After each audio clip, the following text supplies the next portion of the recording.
Hello everyone and welcome to another video. We are this time at Driftlimits, and as you can see behind me there's lots of different supercars. We're going to do a quick walk around. This was actually something that's been hosted by Driftlimits. They were very kind enough to have us down. I'm part of Driver 61 with Scott, and we're going to be coming down. We've already driven cars today, so I'm doing this a little bit later, this intro, but we're going to be hopefully having some GoPro footage. You can just see a Lamborghini going around now. And that's what I drove earlier on. So we're going to do a bit more videoing. So we're going to have a quick walk around the cars to show you what's here and what they've got. But yeah, incredible experience. It's really, really good fun. So big thanks to Driftlimits for having us and having Driver 61 down here. It is absolutely fantastic. So let's go for a quick walk around the cars, show you what I've been driving, and then we'll do some stuff the rest of the day. It's just a fantastic day. The weather is amazing, and you can see the Lamborghini coming down. Well, let's have a quick watch of this.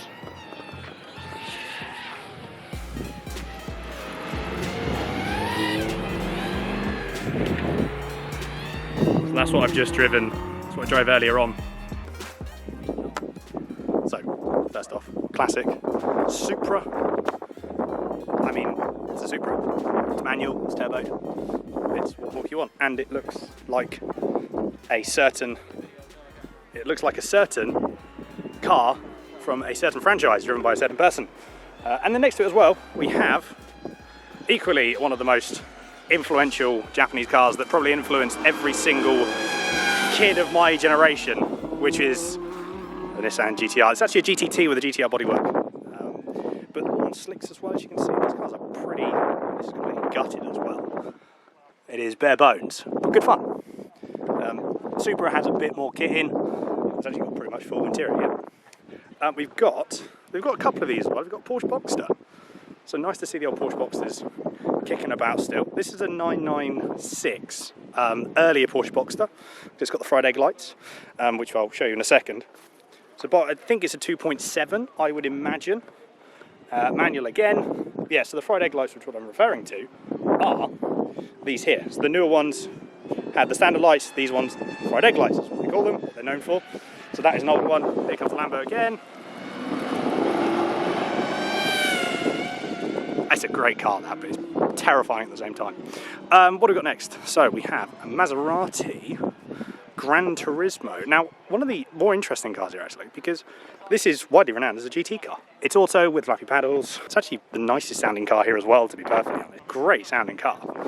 And yeah, 400 horsepower, does what it needs to do, with a slightly off-coloured bumper, which leads me to believe that something's happened in the past. So what we've got next here, TVR. Now this is a Sagaris, but I believe this isn't a Sagaris. This is a T350C, but apparently it's got a Sagaris engine in the back. No, it's a T400. It's a TVR, whatever it is. And then if you look in, I mean, as wacky interiors go, that is, TVRs are pretty up there. Aston V8 Vantage, I mean, all these cars are on slicks as well. Now the reason they're on slicks, you can probably see, is they're all trying to limit the noise. They've got quite heavy noise limits here. So they're trying to limit the road noise as much as they can. And the problem is that if they do have too much road noise, then the cars, well, they'll obviously get shut down, and much like any other tracks, they've got to try and keep the noise limits down. Only problem is it does mean that you are pushing the car so much harder than you realistically would normally on street tyres. That's my V8 Vantage. Now, my dad's driven this, and apparently it's not all that. It's a little bit, there's just something about it. It's a little bit sluggish, it's just a little bit, I think flat is the word.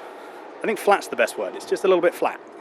It doesn't necessarily give you, like, it's a GT car again, and it's designed to be a GT car, and it does that very well. It's quick, but yeah, apparently it just feels a little bit too off. But great looking car though, absolutely fantastic, sound amazing. Next off, we have Ariel Atom V8. This is not the V8 actually, this is an Ariel Atom, standard one. I'm trying to think what engine this is, I can't remember.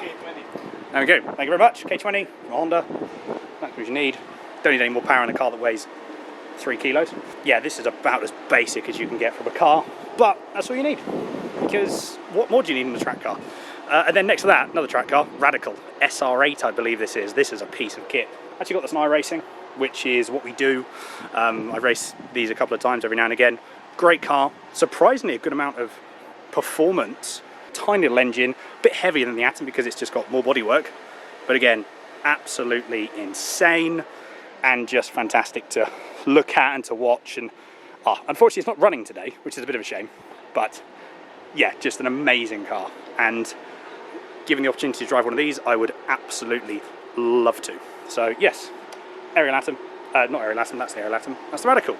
The last car that's actually running is this, Audi R8. Now this, I believe, correct me if I'm wrong, this is the V10. So essentially, this is the Lamborghini that we saw earlier, this is that car. Okay, this is the Lamborghini. I mean, it's slightly different chassis, slightly different balance. You know, it will behave a little bit differently. Apparently this is the car to go with. This is the car to drive, apparently from what people have said. But actually, it says V10 inside, as you can see, and yet it says V8 there. So that's interesting. Really wide slick tyres, poking out a lot of poke out the front arch, which would be illegal on the road. But here, obviously, it doesn't matter. Massive, obviously, R8 brakes. Yeah, apparently this is the car to drive. This is the car to drive. And again, I mean, it's manual as well, which I'm quite excited to have. You only stick it in third as well. You don't really drive it anywhere else other than the third gear. The track is just over there. So as you go through, you've got turn 1, 2, goes around really fast right-hander into a chicane, comes back out into another chicane, and then you come down going into turn 1. That's the Formula 1000, I think, with the front nose cone missing. And then the two last cars that we've got are this 458 Challenge, which isn't running annoyingly, but what a car this is. Absolutely madness. Absolutely love this car. Would love to have driven it, but as I said, it's not running. Again, it's about as bare bones as you can get. There's one of the drift cars, Nissan 350Z, which obviously speaks to me a little bit. And then we've got some dirt buggy thing, Dune dirt buggy. Dirt buggy? There we go. This tells you we're going to be running through the rest of the day, doing a bit more driving. We might go and look at the drift cars. We can walk around, so we'll be able to see a little bit of that as well. But ultimately, time for some lunch, and then we'll walk through and do the remainder of the day. But yeah, again, big thanks to Scott and Driver61 for having me here as well, and also big thanks to Driftlimits for putting all of this on as well. It's just a fantastic day, and just to spend it on a day with cars. I mean, can't really ask for more than that, if I'm honest.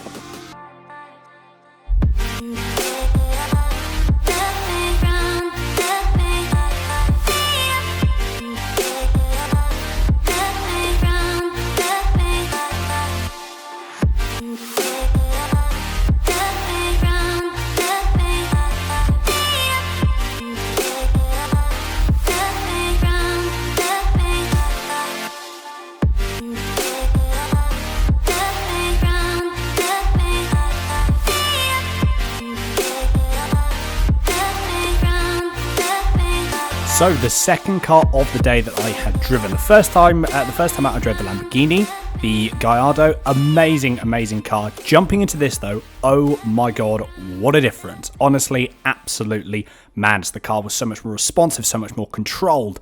It was just a night and day difference. I thoroughly enjoyed driving this.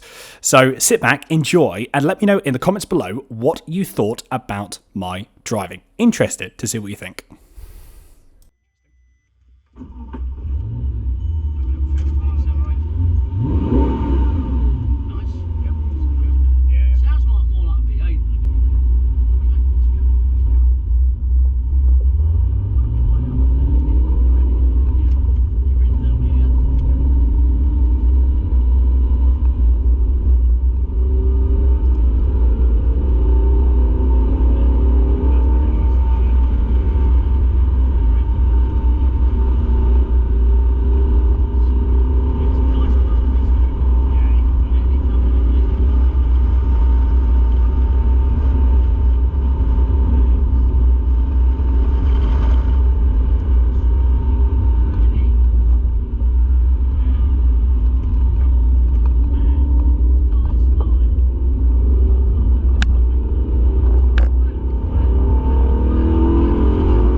So after the Audi, we jumped into the Nissan 350Z for a bit of drifting. Turns out I'm pretty rubbish at drifting. But again, let me know what you think. Let me know in the comments below how you thought I got on with drifting. I haven't got any camera angles showing outside, but you can see by my steering inputs and the fact that there's lots of spinning involved, and you see the same thing multiple times in a spin in terms of scenery. You can tell how I got on. But again, amazing experience. Just loved it. It was amazing, and to get in a 350 again was absolutely fantastic as well. So great stuff there as well. So again, hope you enjoy it.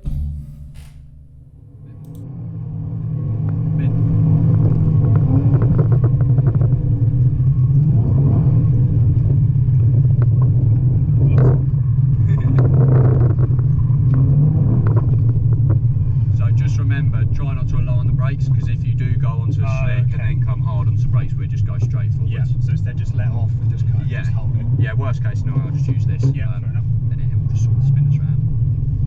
Nice. So turn in.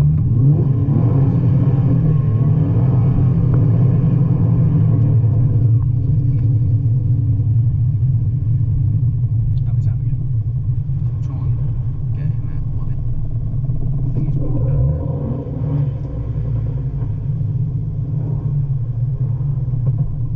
Yeah, that's it. Come nice and wide as well, nice and deep into it. Yeah.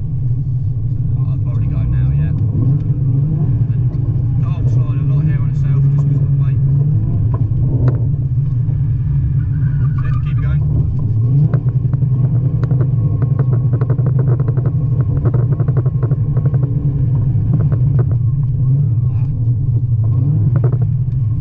Stay off the throttle. So even that 100 revs on this at least is enough to make it spin.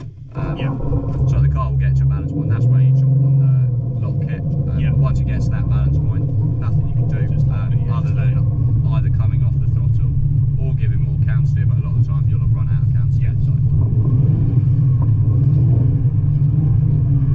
flash down. So yeah, so the car here will probably carry itself to about where we are now with no throttle other than the initiation, and then you'll get to sort of this section where you sort of have to power through it.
make any horrible noises. If you just put it round to the right, nice and slow. Don't knock. That's sweet. It's just that whether I'm trying to go for more lock as well, I think that the car can do more than it can. Yeah, yeah.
So yes, as it turns out, drifting I can't quite cut the mustard for at the moment, but who knows, we may have another opportunity to do that in the future.